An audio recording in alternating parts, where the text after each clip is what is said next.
우리 성도님들 한 주간 승리하시고 예배 가운데 만나게 되신 그 기쁨 함께 나누시기를 바랍니다.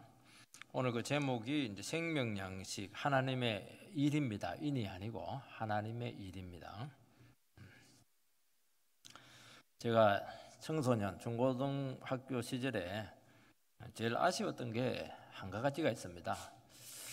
학교 교과서, 국어 교과서 중에서도 시와 이 소설의 묘미를 느끼지 못하고 졸업을 한 겁니다. 왜냐하면 시험 대비용으로 공부를 했기 때문입니다. 어떤 시인은 자기 시가 교과서에 기록이 되어 있는데 그 시험 문제를 자기가 이렇게 풀어보니까 반도 못 맞추겠더라 그런 얘기를 했습니다. 얼마나 어렵겠는지. 저자도 못 맞추는 그 시를 우리가 어떻게 맞추겠습니까? 시는 시로서 느껴야 됩니다. 그리고 소설을 보면은 내가 그 소설의 인물이 돼야 돼요. 주인공도 되고 악당도 되고 이렇게 해서 막 그 소설 세계에서 펼쳐지는 그거 속에 들어가 가지고 내가 같이 그 속에서 느끼고 누리고 살고 이렇게 되는 겁니다.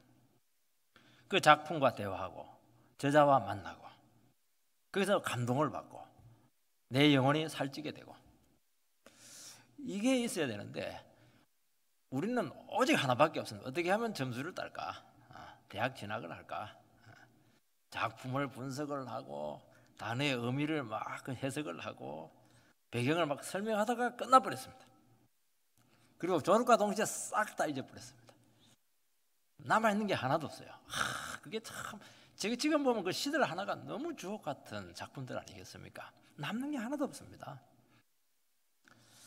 예수님을 찾아온 무리들의 문제가 이와 비슷했습니다.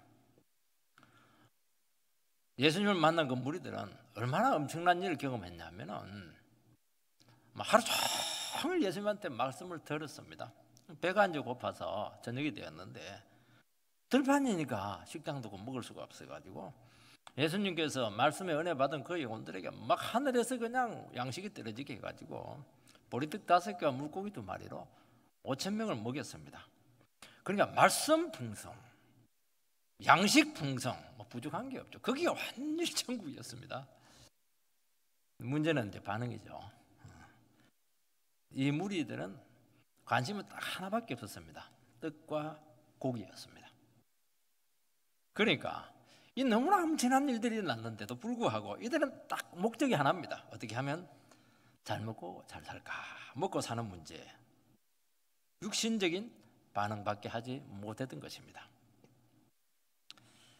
그러니까 이것저것 상관없다는 거야. 지금 당장 취직 자리가 필요하고 현실적인 문제만 채우면 된다. 그 생각을 하다 보니까 너무나 어마어마한 걸 다 놓쳐버린 겁니다. 여러분 얼마나 많은 이야기가 있겠습니까? 얼마나 많은 감동이 있겠어요? 얼마나 많은 신학적인 비밀들이 그게 있겠습니까? 하나님의 아들이 직접 그들에게 찾아오신 것입니다. 얼마나 많은 대화들을 나눴는데도 불구하고 그거 전부 다 거두절미. 왜냐니까 그들의 마음은 먹고 사는 문제만 딱 매달려 있기 때문인 것입니다. 주님이 이게 참 너무 안타깝다는 거예요. 그래서 세상적인 육신적인 생각에 빠져있는 그들에게 주님께서는 오늘 말씀을 통해서 어떻게 하든지 영적으로 반응할 수 있도록 돕기 위해서 이 말씀을 하신 것입니다. 너희들 왜 썩어질 땅의 양식만 관심을 가지고 있느냐? 영원히 너희들을 살게 하는 생명 양식이 있는데 왜 그것에 대해 관심을 가지지 못하느냐 하는 것입니다. 왜 땅의 일만 생각을 하느냐? 하나님의 일이 있다는 겁니다. 그렇게 해서 어떻게 하든지 그들 하여금 참 믿음으로 반응할 수 있도록 도우시는 것을 알게 되고 우리도 그런 도움을 통해서 다시 한 번 더 우리의 삶의 근본적인 방향을 다시 한 번 더 점검할 수 있는 기회가 되기를 바랍니다. 첫 번째는 무리가 예수님을 찾아온 이유가 나옵니다. 오병이어의 큰 기적을 경험한 후에 무리들은 예수님을 임금 삼아서 빵 문제를 해결하려고 한 것입니다. 주님께서는 급히 제자들하고 무리하고 분리를 시킵니다. 왜냐하면 제자들도 마음이 흔들렸거든요. 제자들은 따로 배 타고 그 늦은 밤에 갈릴리 호수를 건너가게 하고 예수님도 억지로 무리들을 막 흩습니다. 여기 정확하게 나오지는 않는데요. 막 몰아치면서 가라고 한 겁니다. 집으로 가라는 거예요. 그리고 홀로 산으로 올라가셔서 밤새도록 기도하셨습니다. 문제는 그 다음날 다시 터지게 되었습니다. 돌아갔던 무리들 중에 상당수가 다시 예수님을 지금 다시 찾아왔습니다. 찰거물이에요. 바다 건너편에 보니까 배가 한 척이 있는데 분명히 자기들은 제자들만 떠난 것으로 알고 있었기 때문에 여기는 예수님이 안 계신다.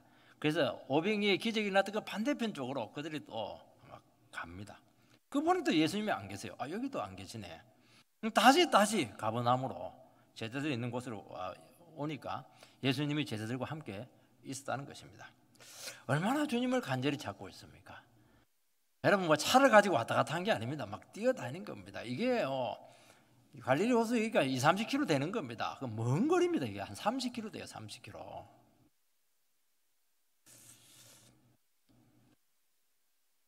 (25절) 말씀을 보면 바다 건너편에서 만나 라비어 언제 여기 오셨나이까? 그들이 뭐 얼마나 반가운지. 아니, 예수님 너무 반갑습니다. 언제 어떻게 왔습니까? 그렇게 묻고 있습니다. 그럼 뭐 어떻게 대답해야 되겠습니까?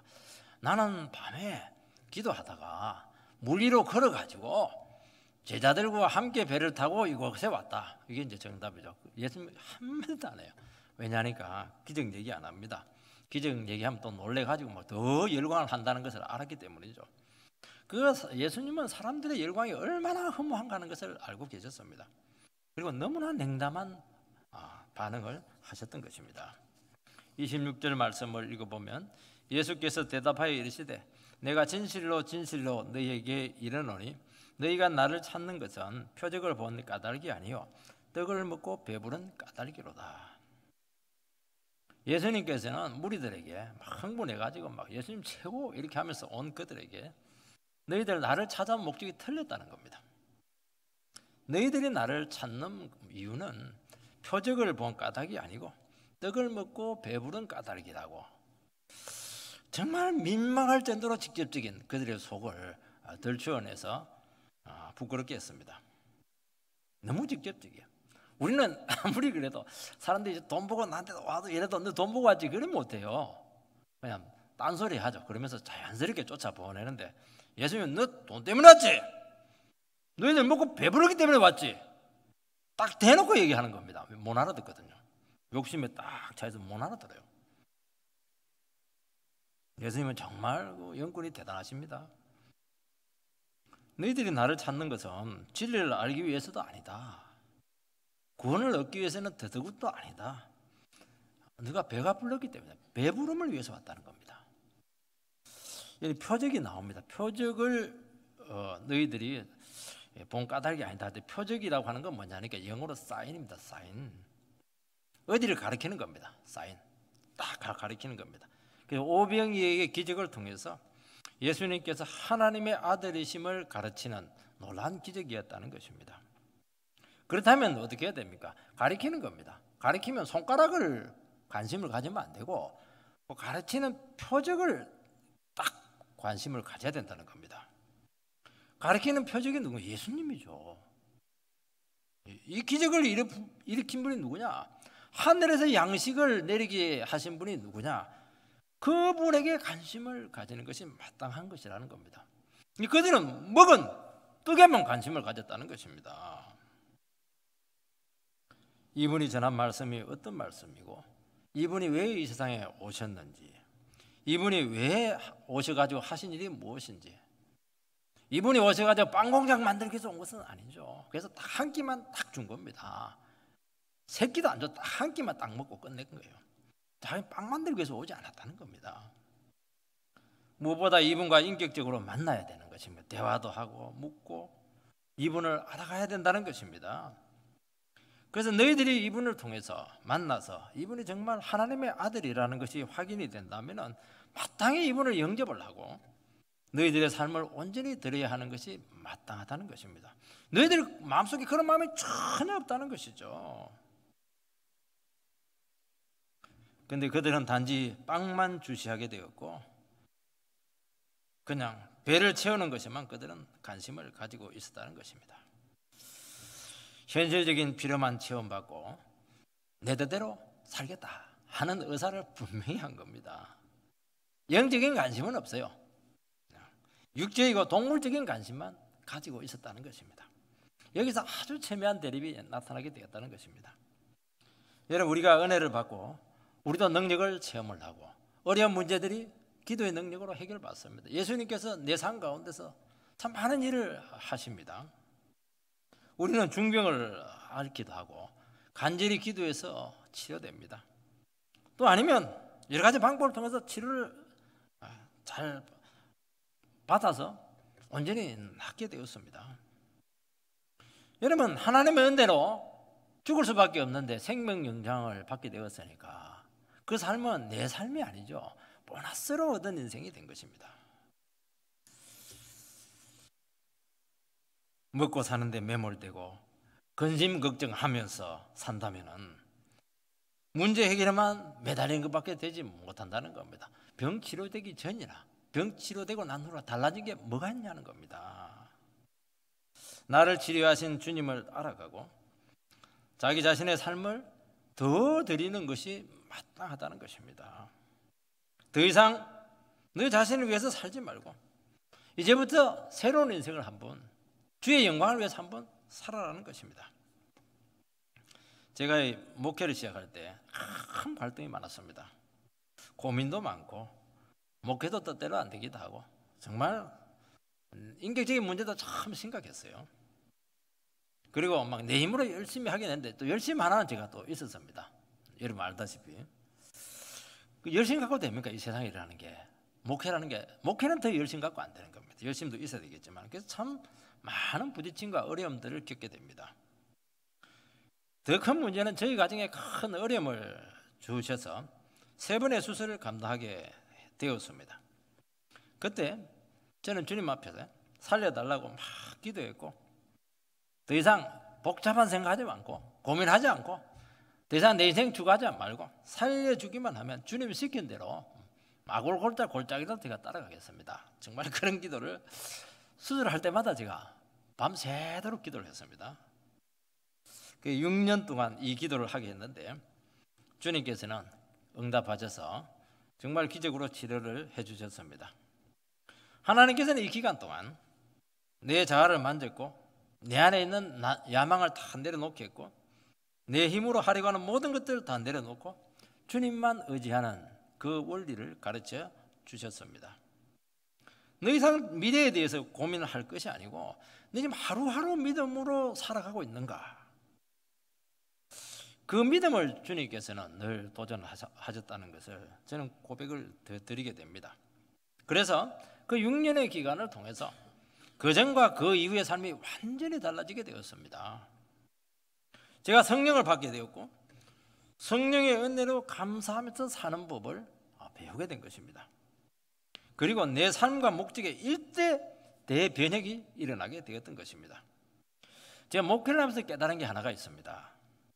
목회를 한다는 것 자체가 사실은 세상 직장 다 포기하고 사업 다 포기하고 어떻게 보면 뭐 잘 먹고 잘 사는까지 어떻게 하면 내려놓고 정말 주를 위해서만 살기 위해서 다 결단하고 정말 신학교를 간 것입니다.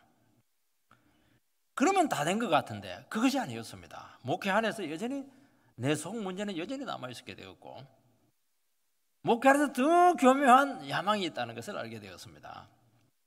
여전히 나를 내려놓지 않았고 목회를 통해서 한번 세상적으로는 성공할 수가 없으니까 목회를 통해서 내가 한번 성공을 해볼까?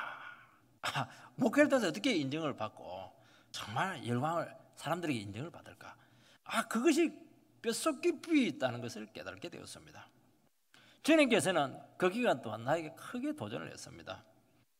너 정말 나를 위한 목회를 지금 하고 있냐? 아니면 너를 위한 목회를 하고 있는가? 얼마나 심하게 저에게 도전을 했는지 모릅니다. 더군다나 네가 먹고 살기 위해서 목회한다면 지금이라도 그만두라는 겁니다. 얼마나 본질적인 도전을 했는지 모릅니다. 여러분, 우리가 땅의 것을 고민하고 또 현실적인 문제를 붙들고 살아가게 되면 한도 끝도 없어요. 늘 근심이고 염려고, 한 가지 문제가 해결이 되면 또 다른 문제가 생기게 되고, 여러분 세상은 근심하다가 끝나는 겁니다. 여러분 결국에는 내 문제만 매몰되었다가 살다가 끝나는 험한 삶이 될 수밖에 없다는 것입니다. 주님께서는 너희들의 삶이 그렇게 살기에는 너무 허무하다는 겁니다. 남는 게 뭐가 있냐는 거예요. 무가치하다는 것입니다. 이제 남은 삶을 예수 만났으니까, 예수님을 만났다고 하는 것은, 우리가 구원받았다고 하는 것은 우리의 근본적인 문제가 완전히 해결이 된 것입니다. 본질적인 문제가 해결이 된 것입니다. 그러면 우리가 여전히 그 걱정, 근심이 있는데요, 그거는 격가지라는 거예요. 우리는 격가지를 붙잡고 그냥 죽을 동 살동 살아가는 겁니다. 격가지는 맡기는 거예요. 그 사람들에게 세워가지고 그냥 일시키면 돼요. 본질적인 문제가 해결이 됐으면은 진짜 가치 있는 삶을 살아야 되는 것은 아닌가. 그전처럼 또 먹고 사는 문제에 그렇게 매달려서 사는 것이 이게 과연 나를 만난 그 증거라고 할 수가 있는가. 그렇게 우리에게 지금 도전하고 있는 것입니다. 나만을 위해서 살기에는 우리라고 하는 그 존재가 너무 비싼 기계입니다. 막 수십억짜리 기계를 갖다 놓고 막 닦기만 해요. 닦고 막 그냥 혹 불고 말이죠. 사진이나 찍고. 그렇게 해서 되겠습니까? 돌려야죠. 돌려가 멋진 제품을 만들어내야 될 거 아닙니까? 우리 돌려야 돼요. 이거 신주단처럼 막 닦고 썰고 막 그냥 꾸미고 그렇지 않습니다. 이거 가지고요 작품을 만들어내야 되는 겁니다. 어느 누구도 흉내낼 수 없는 최고로 멋진 인생을 연주해야 되는 것 아닌가. 주님께서는 우리에게 지금 이야기하는 것입니다. 예수의 핏값으로 사는 귀한 인생인데 또 옛날처럼 세상처럼 먹고 사는 문제에 매몰되어 가지고 근심 걱정하고 그렇게 살기에는 너무 이상하다는 것입니다. 이제까지 너를 위해서 산 것만 해도 충분했다.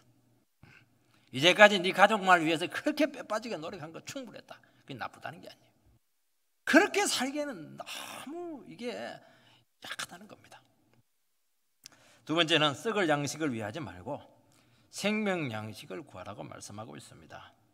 27절 말씀을 읽어보면 썩을 양식을 위하여 일하지 말고 영생하도록 있는 양식을 위하여 하라. 이 양식은 인자가 너희에게 주리니 인자는 아버지 하나님께서 인치신 자니라. 썩을 양식을 위해서 살지 말고 영생하도록 있는 양식을 위해서 살라. 그렇게 말씀하고 있습니다. 썩을 양식이 뭐냐? 썩을 양식. 이 세상을 목적으로 살아가는 모든 것들은 썩을 양식입니다. 왜냐하면 영원하지가 않아요. 이것은. 그리고 반드시 썩고 부패합니다. 여러분 막 쌓아놓으면 반드시 썩고 부패해요. 영원하지 않아요. 또 도둑놈이 다 가져갑니다. 하늘에게서는 영원하고 무한한 가치를 가진다는 것입니다. 그러니까 주님께서는 그들에게 눈에 보이는 세상을 추구할 것이 아니고 하늘의 것, 하나님의 것을 구하는 삶을 살아야 된다는 것입니다. 영생하도록 있는 양식할 때 영생이라고 하는 것은 물리적으로 단지 오래 사는 것이 아닙니다. 하나님에는 어마어마한 하나님의 자원이 있는데 그것을 이 세상에 끌고 와가지고 풍성하게 살아가는 것이 영생인 것입니다. 이 세상에서 내 힘으로 근근히 근심하면서 살아가는데 그리 살지 말고 하나님의 능력을 끌고 와가지고 내 능력 삼아서 주의 능력으로 넉넉히 살아가고 세상을 이기는 삶을 살라는 것입니다. 여러분 오병이 기적이 보여주는 것은 이 땅에 있는 것은 항상 부족하다는 겁니다. 그들이 얼마나 은혜를 많이 받았어요. 그런데 뭐 배가 고픈 겁니다. 늘 그래요 이게. 그래서 어떻게 해야 된다는 것입니까? 하늘에 있는 어마어마한 자원이 있는데 그것을 끌고 온다면 너희들 얼마든지 복되고 행복하고 풍성하게 살 수 있지 않겠느냐는 겁니다. 여러분 하늘에 있는 양식을 끌고 올 수 있는 방법은 그분을 믿고 의지하고 사는 것입니다. 먹고 사는 문제 주님께 다 맡기고 하루하루 주님 의지하고 믿음으로 사는 것입니다. 기도하는 것입니다. 그러면 모든 것은 내 것이다. 다 줄 테니까 너희들 그 능력 가지고 더 가치 있는 삶을 살아라. 그게 무엇이냐? 생명 양식을 구하는 삶이라는 것입니다. 여러분, 이 땅의 것을 목적으로 하게 될 때 썩어질 것입니다. 먹을수록 허기가 지게 되고 배부를수록 더 배고파지게 될 것이고 진정한 만족은 없고 늘 염려 불안밖에 남지 않을 것입니다. 왜냐하면 이 세상적인 것은 불안정한 것이거든요. 영원한 것이 없어요. 뭐 돈 많이 가지면 안전할 것 같아요. 주님이 주시는 돈 아니면 불안한 겁니다. 권력 있으면 안전할 것 같아요. 몇 년 못 가요. 내려와야 되는 겁니다. 여러분, 인간의 일생을 바치는 것은 결국에는 하나밖에 없어요. 먹고 사는 겁니다. 그래서 오늘의 삶을 사람들은 정글의 삶이라고 이야기합니다.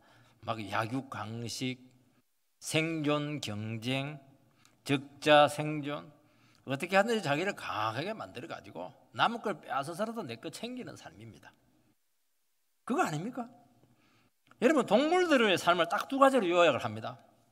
동물들을 자세히 관찰하면요, 우리는 막 동물들이 새들이 확 날아갈 때 사진 찍으면서 이야 멋있다. 그럴 필요 없어요. 딱 하나입니다. 먹이 찾아가는 겁니다. 학이 얼마나 멋있어요. 다리가 길고 막 그런데 물 보고 있어요. 뭐 보고 있습니까? 하루 종일 그냥 물고기 보고 있는 거예요. 이거 먹으려고.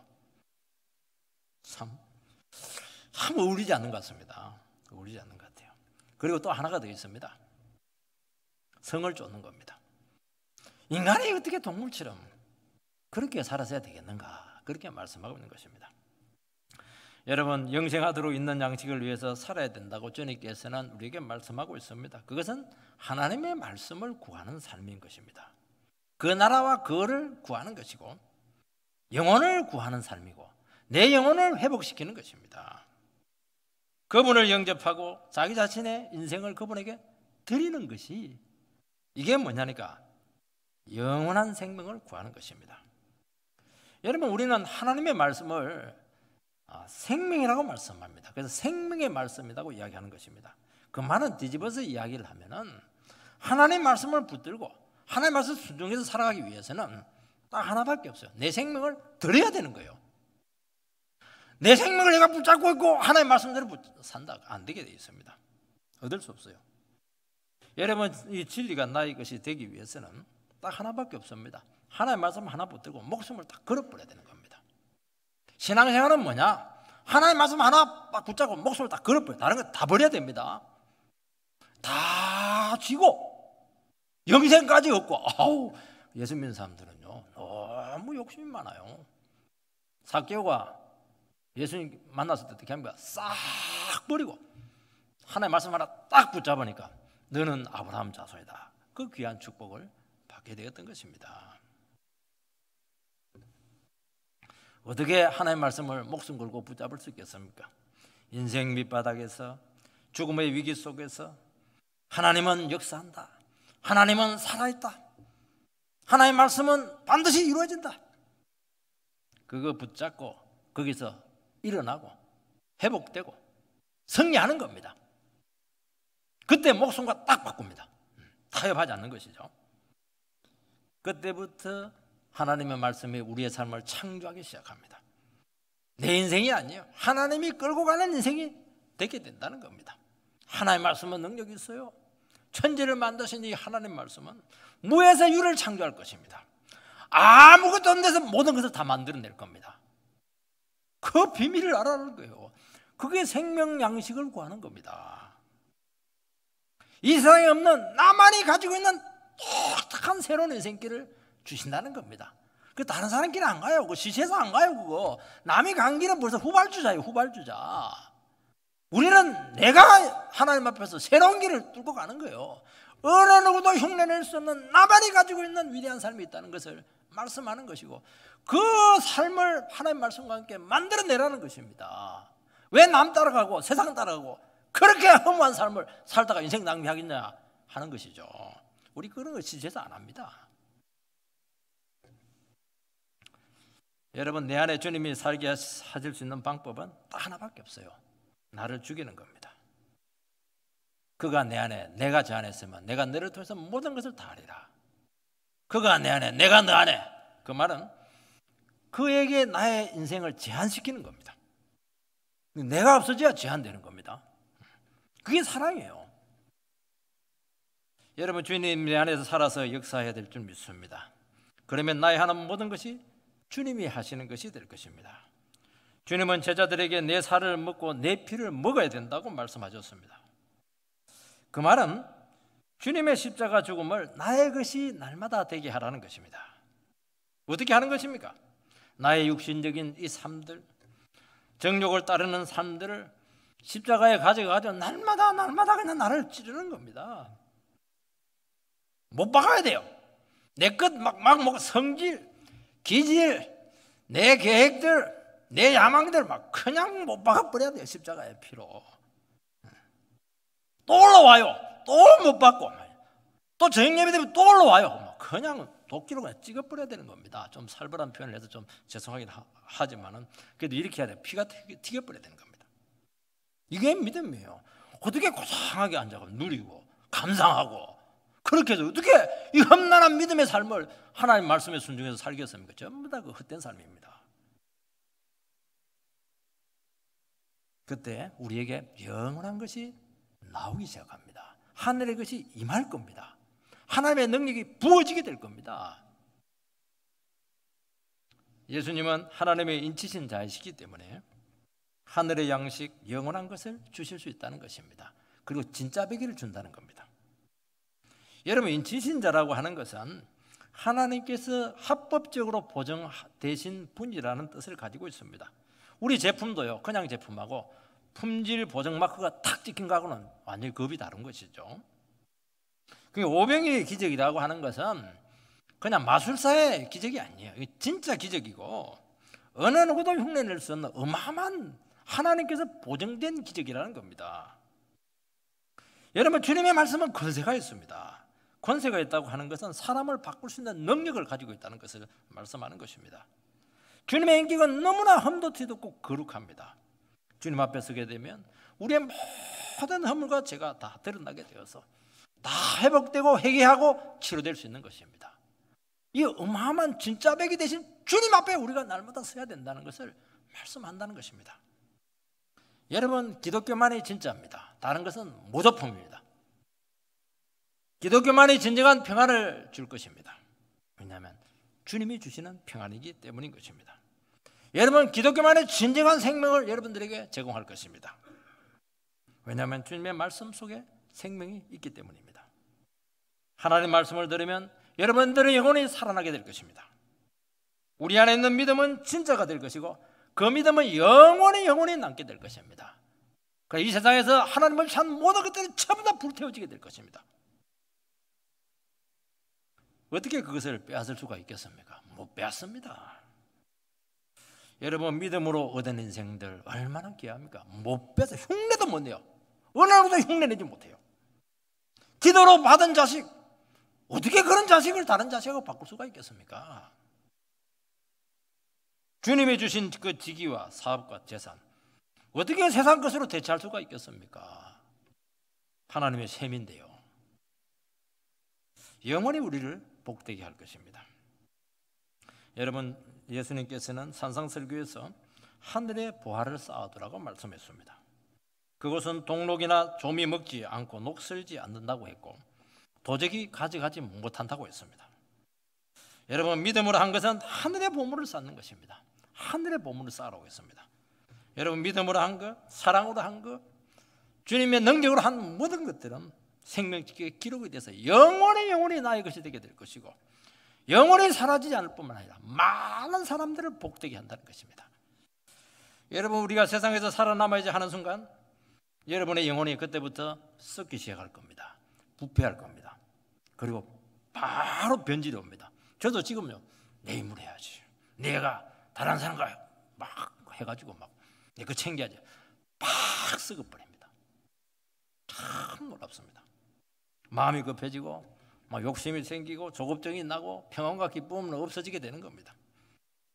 그건 내려놔라는 거고, 그건 너 인생이냐는 거예요. 원망 불평밖에 남지 않을 겁니다. 내가 이 세상에서 뭔가를 얻어야지 하는 독한 마음을 먹는 순간 사람이 그렇게 독해질 수가 없어요. 여러분, 주님이 내 인생을 책임지심을 믿으시기 바라고 그분에게 다 맡기시고 살아갈 때 하늘의 평안이 여러분들을 사로잡게 될 것이고, 그렇게 삶이 부해지고 여유가 생기고 내가 생각하지 못하는 막 비교할 수 없는 엄청난 삶으로 여러분의 삶을 이끄실 줄 믿으시기 바랍니다. 영혼이 그렇게 맑아질 수가 없으며 근심걱정을 할 틈이 없어요. 왜냐하면 주님께서 주신 이 삶이 너무 가치 있고 복되고, 또 이렇게 막 그냥 시급을 다투는 일이 많아요. 어떻게 혼자 앉아가지고 근심걱정을 하고 있겠습니까? 하는 것마다 열매가 나타나고 말이죠. 하는 것마다 능력이 나타나고 말이죠. 이 인생이 얼마나 복되겠습니까? 그런 삶으로 우리를 이끄시겠다는 것입니다. 생각 다 내놓으시기 바랍니다. 그 계획해도 되지도 않아요. 그 돼도 안 되는 거예요. 주님 뜻대로 되는 것이 되는 겁니다. 여러분, 하늘의 양식을 구한다고 하는 것은 한두 번 구하는 것이 아닙니다. 끝까지 주님을 의지하고 믿음으로 사는 것이고, 중단하면 안 돼요. 여러분, 하늘의 것을 구하시기 바랍니다. 눈에 보이는 땅의 것으로부터 자유할 수가 있습니다. 하늘의 것으로 채워지게 되면 내 땅에 있는 것이 있든 없든, 있으면 더 좋고 없어도 뭐 상관없어요. 부족해도 조금 좀 불편하죠. 그래도 살만해요. 하나님 너무 다른 것으로 부욕해 만들어줄 것입니다. 하나님은 공평하세요. 믿음대로 역사하시는 주님이신 줄 믿으시기 바랍니다. 여러분, 땅의 것으로 우리가 채워지게 될 때 조심해야 됩니다. 그거 붙잡으면 팍 썩습니다. 여러분, 이 땅의 것을 가지고 하늘의 것이 되게 하시기 바랍니다. 주님께 드리시기 바라고 그것을 가지고 사랑의 도구로 쓰시기 바랍니다. 그러면 손해가 될 것 같죠? 여러분, 이 세상의 최고의 투자는요, 예수님께 투자하는 겁니다. 예수님께 투자하는 게 제일 남는 장사에 30배, 60배, 100배는 기본입니다.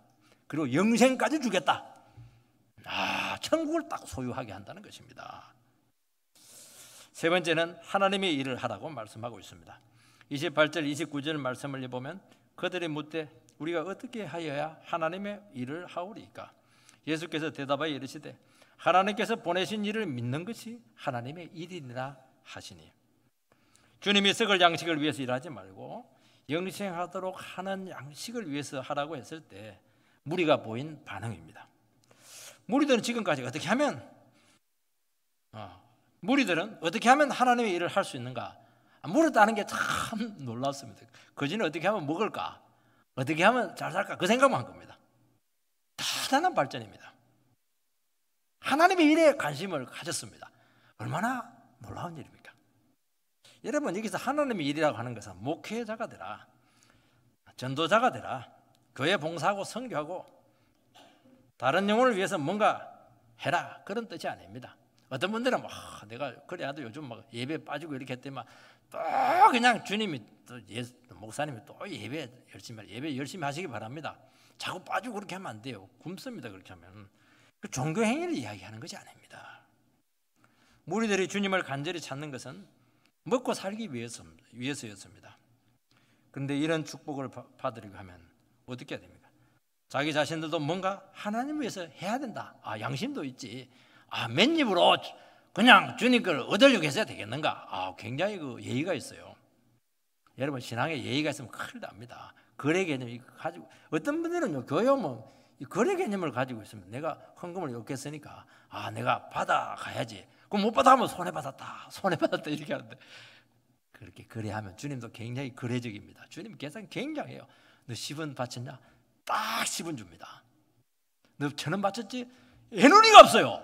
1,000원도 아니에요. 딱 1,000원만 줍니다. 그래, 네가 거래 개념으로 줘서 거래로 나와라. 나도 거래로 할게. 피도 눈물도 없어요. 믿음으로 살고 나오면 팍팍 부어줍니다. 봉사도 그렇게 하는 것이고요, 교회 생활도 그렇게 하는 겁니다. 신바람이 날 겁니다.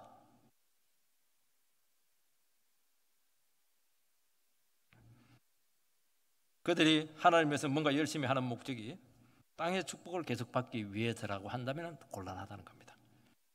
하나님을 위해서 하지 않으면 사업도 안 될 것 같고, 병도 재발할 것 같고, 현실적으로 어려움이 계속될 것 같은 두려움이 마음속에 있다는 것이죠. 여러분, 신앙은 그거 아무 상관없어요. 거저 주시는 은혜입니다. 구원에 대한 감격으로 그냥 주를 위해서, 그 나라를 위해서 그냥 믿음으로 사는 겁니다.